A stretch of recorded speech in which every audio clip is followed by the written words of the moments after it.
Welcome to the Waxing Podcast. I'm Kirsten Getzelman, esthetician, educator, and your host.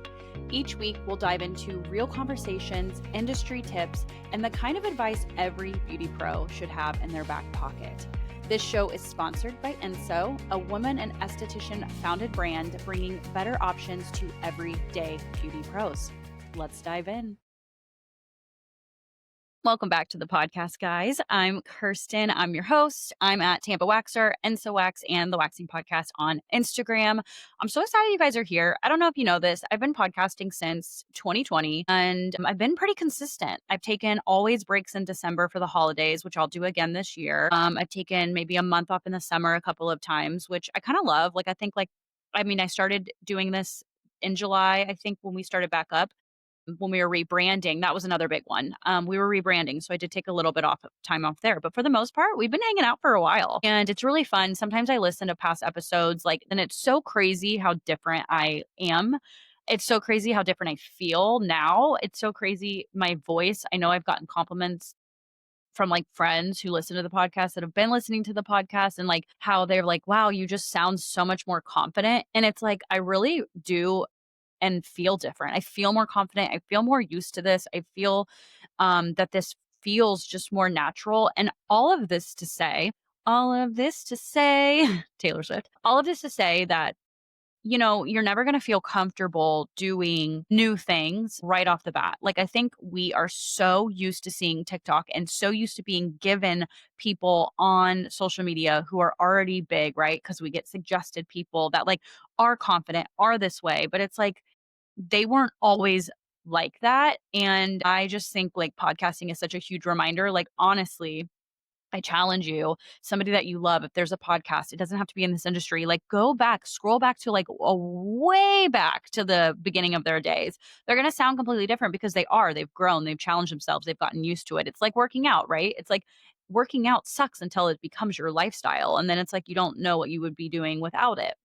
I'm still trying to figure that one out. But same with getting on social media or getting booked with clients or, realizing that you're worthy of money, which is something I personally struggle with and I'm struggling with right now. And it's all of these things are new and scary and you should be intimidated because that's your human response to be intimidated, right? So it's just really crazy how long we've been here and just looking back at the difference between him there and now.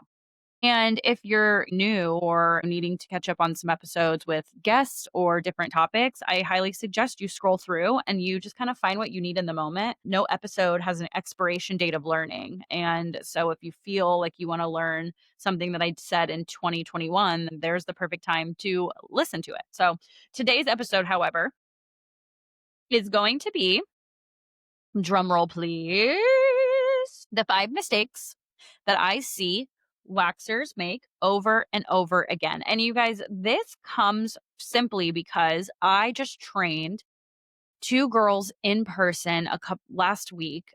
I almost said a couple of weeks ago. God, time's flying.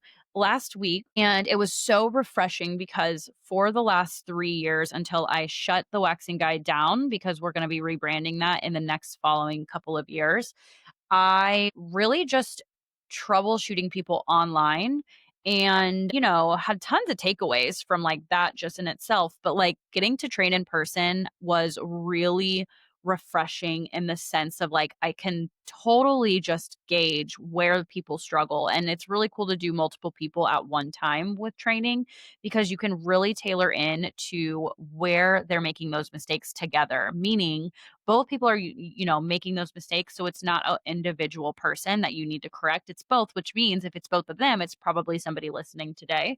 So yeah, let's just get into mistakes that I saw that day, mistakes that I've seen in the past of the waxing guide and troubleshooting people, mistakes that have been questions in the trade show, and let's just go there and see if there's anything that we can correct with you. And so just to give you some background, I've been an esthetician for 9 years, 10 years. I don't know. I've lost count. I trained for, I don't know, 5 of those years, 6 of those years. I still train now. I go to trade shows and do that. And I've just seen so much. I genuinely am here to help. And what I can do for you will just make me more excited for you to go to your treatment room and do that for clients. So let's talk about I said 5 mistakes, but I'm kind of just going to eyeball this because it might be more. But let's go to mistake number 1. And this is a big, big mistake that I've just seen throughout the career that I've had and I've seen other people do. Mistake number 1 is basing your end margins on cheap products versus basing your margins on quality products. And like this is just like a hold your hand moment and tell you that just because a product is cheap doesn't mean you'll make more money at the end of the day. Just because a product's cheap doesn't mean you'll make more money. And what I mean by that is like, you guys, I've seen so much cheap quality, cheap ingredients, fragrance filled just to like give it a little spice, if you will, on the market, and other people cutting other people's prices, literally formulating the exact same stuff. And I do that with quotations because there's different grades and everything, and then, the people buy it, bring it into their room, and then they realize a couple of different things. Number one, yeah, it was cheaper on the front end, but you're using way more in the real lifetime. And you using more just means you have to order more. So, problem number one. Problem number two is that if it is a bad quality of something, you're using something that just doesn't work in its best effectiveness, therefore having to relay strips or having your clients come back and, give back a product that they bought from you. It doesn't really matter. There's a ton of scenarios, but what I will say is invest in quality stuff that allows you to use less in your treatment room, which allows your margins to be higher. So think of like a quality wax. If you use a quality wax and you're putting less on your client because of that, meaning you're not doing second follow up strips or third follow up strips, or you're not using as much because it can spread a certain way. And all of those things, it all accumulates to you making more money in your treatment room, but not even for anything. But even if it's not the money that you're in search of, it's the time. If you're using a high quality product, then that is the elimination that it takes for your time in your treatment room, which then also, ends up being you make more money, right? It all leads to the same green line. A perfect example of this is when I was an employee, I was using grapeseed oil as my carrier choice for the client's prepping of the skin. I would use the grapeseed oil, and what would happen is that the oil would just sit on top of the client's skin and it wouldn't actually function in the way that I needed it to function. So, I would have to then take another 4 by 4, put witch hazel on it, put the witch hazel over it to get off any excess, and then if it was still wet, then I would take baby powder or another 4 by 4 and wipe off the area. So do you guys kind of see what I was saying there? Yes, the grapeseed oil might have been cheaper, but I'm also buying witch hazel, which is a secondary product, which again, fairly cheap. And then baby powder, again, fairly cheap, right? So let's even say those three together still don't amount to the one higher quality product versus, right? Here comes the next problem. I've now used 3 4 by 4 strips to do a client's prep service, and I'm still going to have to follow up with another 4 by 4 to wipe the skin down. So there's also that. And then, third and final, the time. It has now taken me more time to do 3 steps when you could have just spent the money on a higher quality product that has, yes, maybe grapeseed oil in it, but it's being carried alongside of other oils and other ingredients that are making it so that it's a formulation that is meant for the client's skin for that particular reason. And so that's an example. Or, of course, if you have like really crappy wax, you're just simply spending your time doing cleanup strips that are unnecessary, or maybe it's too high temperature and your clients aren't comfortable, or maybe you are using more because it's like needing to be laid a certain way. All of that's not only not saving you money, but it's not saving you time. So, mistake number one, using the right products for your treatment room, being okay with that upfront cost, and knowing that your back end over time is going to be a lot longer. There's one compliment that I got recently that I absolutely loved. And somebody said, yes, your wax is more expensive than what I'm used to purchasing. However, I've looked back in my history and I have purchased from you less than I used to purchase with the other brand, meaning that they go through less wax using a higher grade product, not because the wax is any more in terms of volume, but because it's a higher grade wax, they don't have to go through it as much as they did for their old wax. So that's just an example that I wanted to give there. Mistake number two is always going to be pre and post. I got to put that up to the top. I really do feel, and especially when I was training in person, that people have to learn, which is a learning curve what you should do in terms of pre. I think post is a lot easier because post's goal is really just to make sure that the client is saturated with the product so that it's calming the skin down, it's taking down the redness, it's adding moisture back onto the skin, and it's essentially just making them feel good and not sticky after the wax or like getting off any excess like that. It's the pre. So the pre step is always where I catch people getting this wrong. And I also think that this is the reason why a lot of people have trouble with their waxes. It's because they're not prepping properly. And so the best way to prep a client's skin, let's do a soft wax and a hard wax comparison. So if you're using soft wax, the best way to wax a client's skin, oh my gosh, let me start again. If you're using soft wax, the best way to prep your client's skin is to take a 4x4, use a high quality product that has carriers that are going to suit the client's natural sebum of the skin, meaning like a formulation that has multiple ingredients in it. You're going to take a 4x4, place just a little bit of pre care onto that 4x4 pad, put it onto the client's area of choice. It doesn't matter arms, leg, Brazilian, brows, lip, doesn't matter. Put it on there. You should feel like the skin is glistening. You should not feel like the skin is wet. If the skin is wet, you will take a dry 4x4. You will put it onto the client's area where you have prepped the skin, and you will just simply dab off the rest. You again will make sure the skin is glistening, not wet. When you do that and it's too wet, the wax cannot adhere onto the client's skin because wax does not like wet skin, aka, think about a client that sweats. Or wax does not like too dry of skin because the wax tries to be eaten up literally by the skin as if it's a damn moisturizer. So there's that happy medium. It does take time to figure it out, but the best thing you can do is use a 4x4 SD wipe and use that as a buffer and then gauge how much you need in terms to cover the area. The good news is that most people are overusing the product, not underusing the product, which makes me happy to say that your margins will get bigger because you'll learn how to use less. Here's the thing. A lot of wax brands load up their formulas with fuzzy ingredients for the marketing label.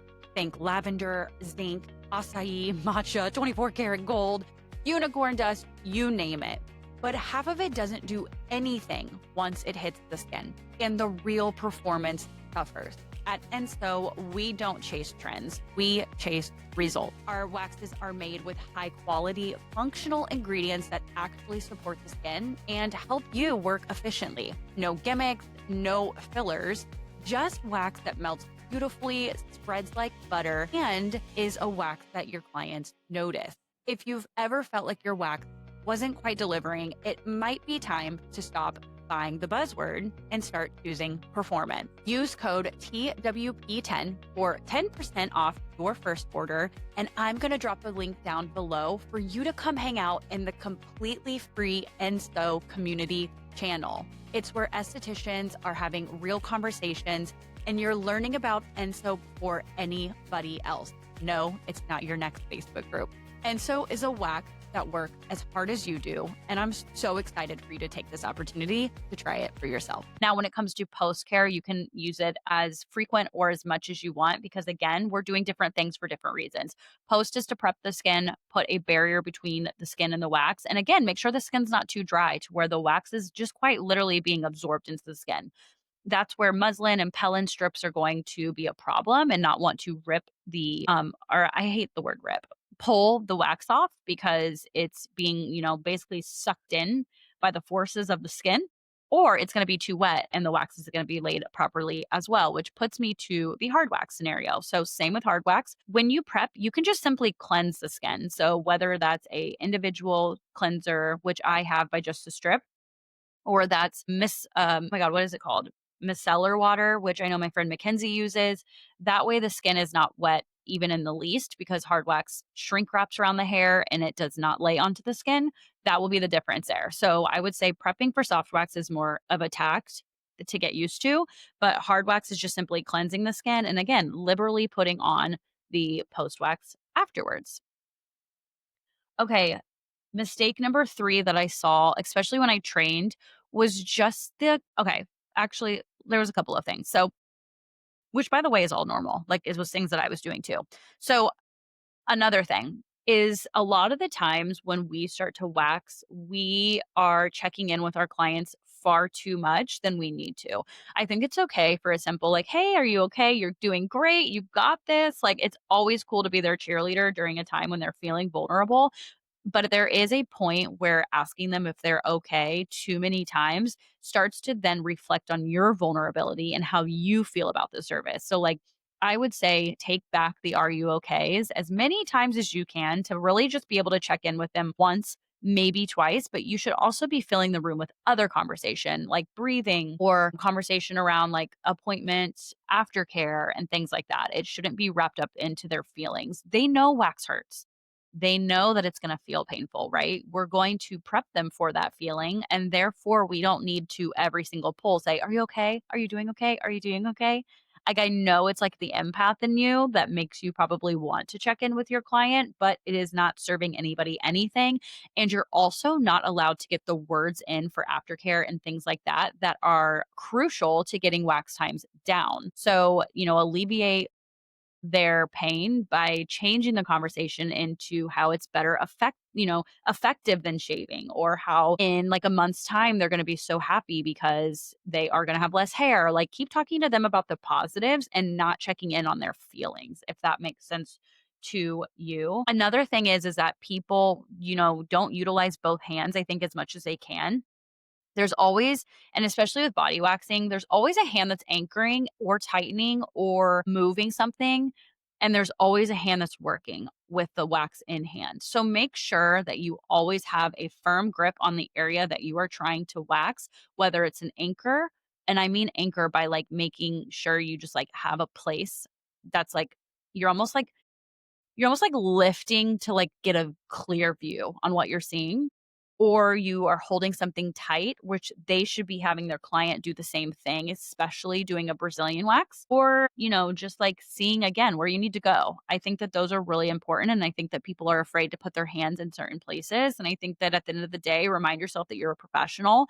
And as long as you're going in with a professional mindset, it's, your job to necessarily do all of these anchors and things like that to make sure you can see everything you need to see in order for you to do your job.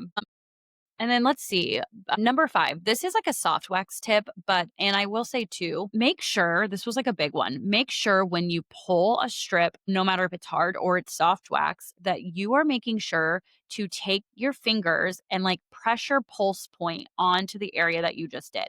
Now, don't sit there and lift up and down because that creates like a stickiness, or like, nobody likes that feeling, but just like firmly put your hand down and kind of go up and go back down without leaving their body or their skin. I always say when you pull that, their initial reaction brain wise is going to go to that pain. But as soon as you place a firm hand down, that gets canceled out. And now they're feeling the firmness of your hand. It's so important. And I will say too, with soft wax, until you get really good at this, it can be really sticky. And so make sure that your hand is shooting straight for that middle part of the strip, not the end, not the front. That way, you know that that area is not going to be like sticky when your hand reaches it. If your hand gets sticky, just take some of your back bar, put it on your gloves, wipe it, and you will be good. But that was something that I was noticing in training, is that when they were pulling, they weren't going through the motions of just laying down the pressure of that wax or that hand. And that was a big one. And just making sure that when you pull, you're pulling with intent. You're not pulling with your whole body, but you're pulling with your arm, and you're really allowing that force to stay there. And then really ergonomically, I don't think we talk enough about ergonomics and how you should place your body and how your body should be. But just like check in with yourself when you're taking clients. Make sure that you're standing in a great posture. Make sure you're not leaning down where you're like inside of the treatment space. It's so bad for your back. It's not long term. And that's where most people get really over the industry very fast. So make sure that you're positioning yourself either in places that make sense for you.